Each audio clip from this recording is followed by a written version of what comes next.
मुझे एक बात समझ में नहीं आई, जब वो मुझसे बात कर रहा था तो वो राशिया पे संजू क्यों बोल रहा था? तो फिर राकेश से बात करना याद है, लेकिन मैं यहाँ कैसे आ गई कुछ भी याद नहीं आ रहा है मुझे। परी कहाँ थी तू? कब से तेरा इंतजार कर रही हूँ मैं, तुझे ही याद कर रही थी। बैठ, मतलब जब होश आया तब, बेहोशी में थोड़ी ना कुछ याद रहता है। और जब से मुझे होश आया ना तेरे बारे में ही सोच रही थी मैं। अच्छा सुन, तुझे अभी अभी होश आया तो तू थोड़ा आराम कर, ठीक हो जा, बाद में बात करेंगे। अरे भाई ठीक हूँ मैं, फिट एंड फाइन एकदम। और तुझे तो पता है ऐसी कोई बीमारी नहीं है जो नीति जुनेजा का कुछ बिगाड़ सके।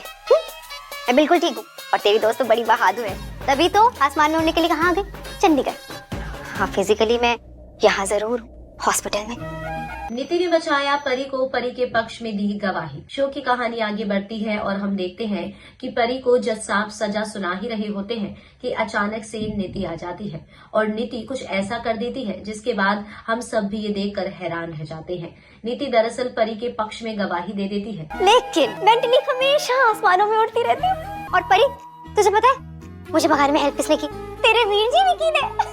एक्सीडेंट कब हुआ रास्ते में मुझे पता ही नहीं है, क्या हुआ कैसे हुआ कुछ याद नहीं आ रहा। तुझे पता है क्या मेरे एक्सीडेंट के बारे में? और ये साबित कर देती है कि परी ने मुझे मारने की कोशिश नहीं की है। अब इसके बाद जो परी को रिहाई मिल जाती है, ताई जी और परी आपस में डिस्कशन कर रहे होते हैं कि आखिरकार ये नीति ने क्यों किया, क्या चल रहा है।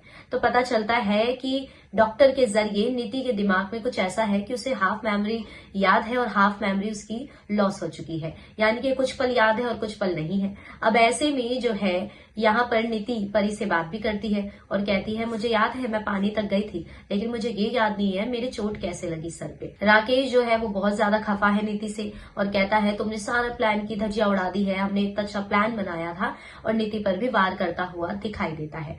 हालांकि आने वाले एपिसोड में अभी हाफ मेमोरी जो लॉस हुई है तो वहां पर देखना काफी इंटरेस्टिंग होगा कि अब किस तरीके से शो की कहानी आगे बढ़ेगी, क्योंकि ये अब एक शो में नया ट्विस्ट सामने आ चुका है। क्या परी खुद नीति की याददाश्त को वापस लाएगी या फिर अब इस मौके का फायदा उठाया जाएगा? खैर कमेंट सेक्शन में आप अपनी राय बताइए और कर दीजिए चैनल को सब्सक्राइब।